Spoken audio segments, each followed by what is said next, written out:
Gitu. Jadi nikmatin kenaikannya aja, kayak gitu. Oke. Banyak banget ya insights yang kita dapat nih dari Pak Alex Raharjo. Semua pengalamannya banyak banget di obligasi. Mungkin Pak Alex mau membuat kesimpulan Pak untuk para penonton kita untuk malam ini Pak. Pentingnya untuk investasi di obligasi gitu Pak. Ya, jadi untuk obligasi sendiri, ya, itu sederhana sih teman-teman. Itu ibaratnya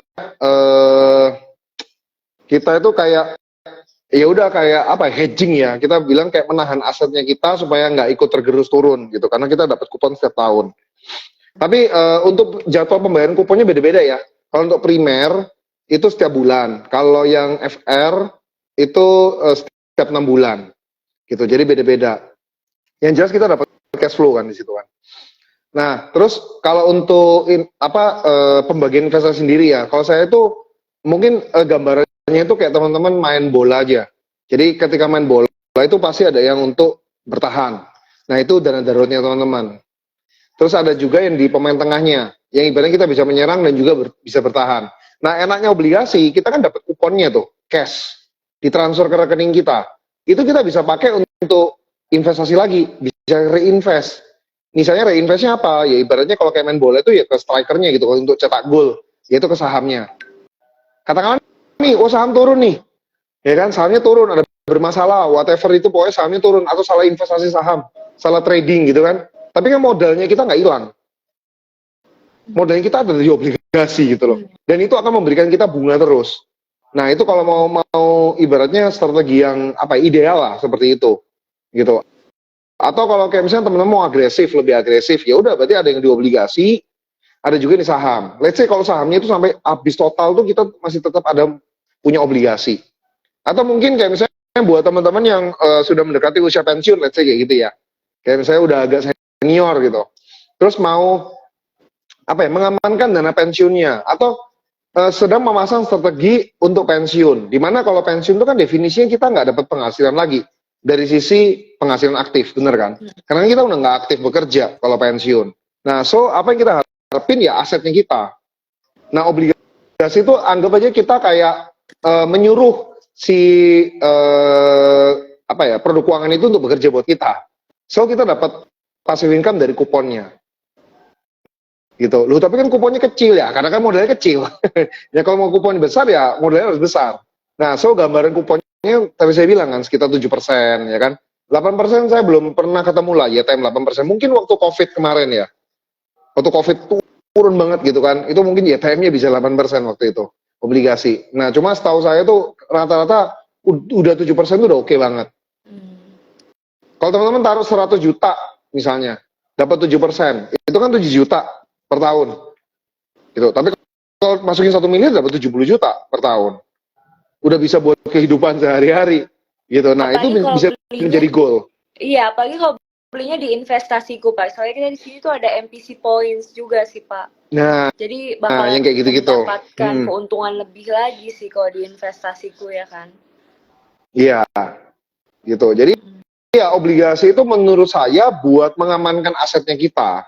Terutama pada saat pensiun. Kayak gitu. Jadi kan kita dapat passive income dari situ. Yaitu goalnya. Bayangin, tadi kan saya udah kasih contoh 100 juta. Kalau 1 M. Nah, kalau 10 M, itu tinggal hitung aja kan. Punya FR sampai 10 miliar gitu. Kali 7%, udah deh, ngapain kerja lagi gitu. Ya, memang itu idealnya seperti itu. Iya, benar. Kayak gitu. Untung banget ya. Jadi kalau untuk investasi di obligasi, mungkin Pak Alex ada saran nih Pak untuk para investor pemula Pak sebelum berinvestasi di obligasi. Oke, untuk investasi sendiri, ya obligasi itu kan lebih cocok untuk kayak kita menahan asetnya kita, bertahan dan juga menyerang juga. Karena kan return-nya atau kuponnya itu udah pasti di atas dengan suku bunga. Kecuali teman-teman salah beli ya, makanya tadi kan strateginya YTM tadi, Yield to Maturity. Nah, kalau untuk strategi sendiri, pertama ya kita amankan dulu dana darurat. Balik lagi, obligasi meskipun bisa dibilang untuk bertahan, tapi kan tidak ideal untuk dana darurat. Karena dana darurat itu idealnya kan ketika kita cairkan itu kita butuh sekarang ya langsung. Ya jadi tetap harus ada tabungan, tetap ada nama deposito, atau kalau nggak mau deposito ya reksadana pasar uang. Reksadana pasar uang kan rata-rata sekarang H+1, ya kan? Kita perintahkan hari ini plus satunya udah cair di rekening kita, gitu. Apalagi udah pakai aplikasi sekarang kayak Investasiku gitu kan, langsung jual udah H+1. Nah itu idealnya untuk dana darurat, itu harus punya dulu. Nah itu untuk dana darurat sendiri itu 6 sampai 12 kali income lah rata-rata, amannya gitu. Nah nanti setelah itu terpenuhi kita bisa masuk obligasi gitu. Nah kita bisa masuk obligasi, tujuannya apa? Untuk mengamankan asetnya kita. Dan itu strateginya terserah teman-teman. Bisa pakai strategi yang tadi saya bilang kan, passive income strategi, misalnya dari kuponnya baru kita reinvest ke saham, silakan. Atau mungkin mau bagi dua, misalnya punya modal 100 juta, ya kan? Bagi dua nih, ya udah 50 juta di obligasi, 50 juta di saham, ya silakan. Atau mungkin kebalikannya. Jadi contoh nih, kita trading saham, misalnya teman-teman jago nih trading saham. Katakanlah dari uang 50 juta, oh dapat 10%, cuan 5 juta dong, bener kan? Nah kita tarik cuannya, masukin obligasi, kan pasti aman, itu 5 juta nggak bakal hilang gitu kan. Nah terus nanti kita puterin lagi 50 jutanya, ya silahkan. Jadi macam-macam sih strateginya, gitu. Cuma yang jelas, saham itu menurut saya ya, untuk perencanaan keuangan, itu adalah yang paling agresif. Nah buat teman-teman yang tidak nyaman terhadap yang agresif gitu, itu menjadi opsi yang terakhir. Gitu. Ibaratnya kalau kayak main bola kan, bolanya itu nggak mungkin nyerang terus gitu loh. Iya, benar. Striker dapat bolanya itu dalam permainan bola 90 menit, dihitung berapa menit doang tuh si bolanya. Kayak gitu. Nah, jadi sama kayak gitu analoginya. Lebih banyak kan bola tuh main di tengah, which is obligasi itu. Kalau saya pribadi saya lebih suka itu strateginya. Gitu. Tapi ya balik lagi ke teman-teman, kenyamanannya teman-teman seperti apa. Kayak gitu. Mungkin ada suka dukanya nih Pak Alex saat berinvestasi di obligasi. Pak Alex mungkin boleh share Pak suka duka yang pernah Bapak alami Pak. Oke. Kalau suka duka sebenarnya jujur kalau untuk obligasi itu banyak sukanya karena nggak ada masalah obligasi itu. Cuma kalau dibilang pengalaman pribadi belum ada ya untuk dukanya. Tapi kalau untuk pengalaman klien atau pengalaman keluarga itu ada. Jadi ceritanya ini masuknya di obligasi corporate. Dan corporate-nya bangkrut. Nah, itu bermasalah. Uangnya macet. Gitu. So, saya pribadi bukannya kayak skeptis sama obligasi corporate ya, cuma lebih memilih untuk obligasi pemerintah. Karena ada risiko kalau yang menerbitkan obligasi itu bangkrut, ya kita juga hilang tuh duit gitu loh. Nggak hilang 100% ya, tapi maksud saya itu ya jadi bermasalah kan. Kalau kita butuh gimana? That's why kan tadi saya bilang kan, dana daruratnya jangan taruh di situ semua, gitu, karena ada risiko itu. Nah, jadi dukanya lebih ke situ sih. Cuma kalau dibilang banyak sukanya, karena risikonya itu sangat kecil, teman-teman, untuk obligasi itu sendiri. Kayak gitu. Risiko marketnya juga kecil, risikonya yang tadi macet itu juga kecil, harusnya kita bisa antisipasi dari ya kita pilih penerbit obligasinya, which is ya pemerintah aja udah pasti paling aman. Kayak gitu. Apakah ada tantangan tersendiri nih Pak saat membeli obligasi gitu? Mungkin dari tantangan pribadi atau tantangan secara emosional, profesional, dukungan dari keluarga gitu Pak tantangannya? Hampir nggak ada sih sebenarnya. Cuma kalau dari saya pribadi ya, tantangannya adalah seminar obligasi atau pengetahuan tentang obligasi itu sangat minim, teman-teman. Dulu ya, ini aku cerita dulu nih. Yep. Kalau zaman sekarang mah udah bener-bener enak banget. Kayak teman-teman ibaratnya dengan dengerin obrolan saya dengan Mbak Inga ini kayak mempersingkat waktu belajarin teman-teman loh. Saya ibaratnya saya sharing yang saya perlu pelajari mungkin 5 tahun gitu. Teman-teman dengerin 1 jam doang udah ngerti. Kasarnya kan kayak gitu kan. Dulu tuh nggak ada kayak gini gitu.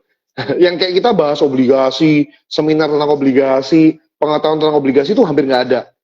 Gitu. Kenapa? Satu, karena obligasi itu sebenarnya dulu produk eksklusif. Dulu kalau kita mau beli obligasi, minimal tuh masuk 100 juta untuk obligasinya itu sendiri. So ya mana ada orang bikin seminar obligasi kan, susah banget gitu. Masuknya ini susah banget, hanya orang-orang tertentu, hanya orang-orang spesial yang bisa masuk. Ya which is yang punya uang 100 juta itu. Udah kefilter lah dari situ. So ilmunya nggak mungkin kayak sporadis kayak sekarang gitu. Nah kalau sekarang kan udah banyak aplikasi yang mulai dari 1 juta doang. gitu. Sekarang tuh udah dicaca sampai 1 juta doang, minimal tuh udah bisa. Nah makanya plus ada yang berbagi gitu kan.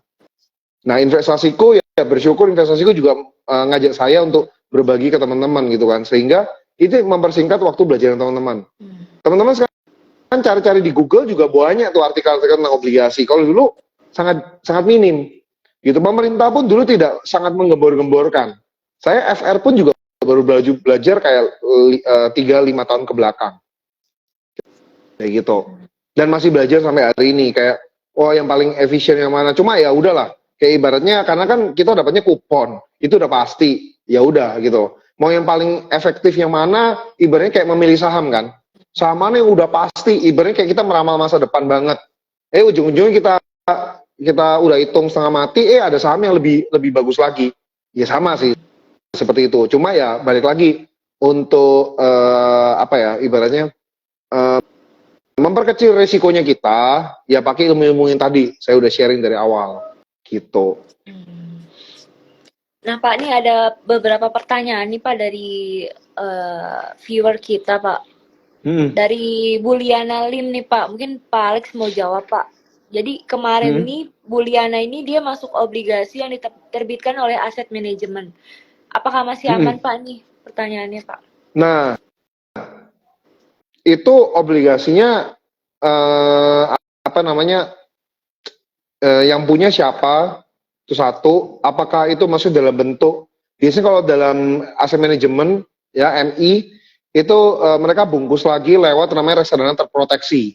Nah saya nggak tahu nih apakah demikian gitu kan. Nah balik lagi, apakah itu aman atau enggak, kalau misalnya memang itu benar reksadana terproteksi, cek underlying asetnya, which is ya isinya obligasi apa aja itu si barang A itu gitu. Nah ternyata ada satu, biasanya sih rata-rata dicampur ya antara FR dan juga pemerintah dan juga corporate gitu dicampur. Nah nanti dicek lagi isinya salah satu. Kalau ada perusahaan yang memang perusahaannya kurang oke, ya menurut saya sih mending dihindari kayak gitu. Tapi kalau ternyata isinya FR semua, ya udahlah ya kurang lebih sama dengan kita membeli satu FR gitu. Kalau reksadana terproteksi, reksadana itu kan kumpulan dari FR, di mana resikonya kan dibagi kan, pasti ada yang lebih bagus, ada yang jelek, dicampur semuanya. Tuh, obligasi terproteksi kan, berarti benar kata saya reksadana terproteksi. Nah nanti dicek aja isinya apa aja.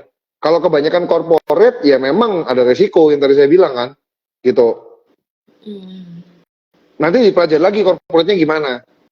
Nah, karena banyak banget nih Pak yang tertarik sama obligasi, tapi kan pengetahuannya masih kurang ya, seperti yang tadi Bapak bilang ya kan. Nah, bagaimana cara untuk mengurangi keraguan kita nih Pak yang ingin beli obligasi, tapi kita masih kurang paham tentang apa itu obligasi. Mungkin Pak Alex boleh share nih Pak nasihatnya Pak. Oke, kalau dulu saya juga ragu-ragu, balik lagi, kita harus bersyukur bahwa saat ini pemerintah dan juga beberapa institusi, ya termasuk investasiku gitu ya, memfasilitasi, memberikan kayak misalnya semacam seminar, IG Live kayak gini, terus dari aplikasi mereka memberikan kemudahan, kayak ibaratnya kayak tadi di investasiku ada chartnya itu kan, itu bagus banget menurut saya gitu kan, kita bisa tahu kayak udah turun berapa banyak. Kalau dulu kan kita buta banget gitu loh, lihat obligasi aja nggak ngerti harus beli di mana gitu untuk FR. Nah sekarang udah dengan berbagai kemudahan ini, menurut saya ya lebih gampang lah gitu loh kita untuk cari yang barang bagus dan lain sebagainya. Nah jadi seperti itu sih. Nah kalau misalnya carinya di mana nih ilmu-ilmunya, ya udah tinggal bisa Google. Kalau misalnya teman-teman mau ngobrol-ngobrol sama saya, tanya lebih dalam, silahkan bisa DM saya gitu kan, untuk tanya-tanya cara tipsnya dan lain sebagainya, silahkan gitu. Mau ngobrol-ngobrol lagi silahkan sih kayak gitu. So far sih belum ada ya, mungkin nanti sama investasiku kita bisa bikin seminar tentang obligasi dan sebagainya ke depannya, atau nanti kita bisa bikin konten di YouTube yang bisa disimpan ya, ini Gilaf juga disimpan kan Mbak ya. Nah nanti teman-teman bisa pelajari lagi gitu. Oke, keren banget Pak Alex penjelasannya tadi. Mungkin untuk menutup IG Live kita hari ini, mungkin Pak Alex ada pesan terakhir yang ingin disampaikan Pak Alex? Oke, ya jadi untuk investasi sendiri teman-teman saat ini seperti yang tadi saya bilang, kita diberikan kita harus bersyukur di era sekarang kita diberikan kemudahan untuk mendapatkan informasi. Cuma ya balik lagi karena informasi itu too much information ya, banyak gitu kan, penawaran juga banyak, harus pilih-pilih lagi nih, ya kan, harus pilih-pilih lagi kayak gitu. Nah, jadi harus hati-hatinya di situ. Nah, terus dan jangan takut untuk memulai. Karena kalau dulu ya, terutama obligasi, dulu itu minimal harus 100 juta loh. Sekarang nggak harus 100 juta, udah bisa untuk belajar. Ibaratnya kayak kita nyobain deh, gitu. Jadi coba aja gitu, dengan nilai kecil dulu, let's say ya, cobain, oh bener ya, oh karakternya kayak gini ya, dapat kupon dan lain sebagainya. Kayak gitu. Jadi ya silahkan dicobain dulu.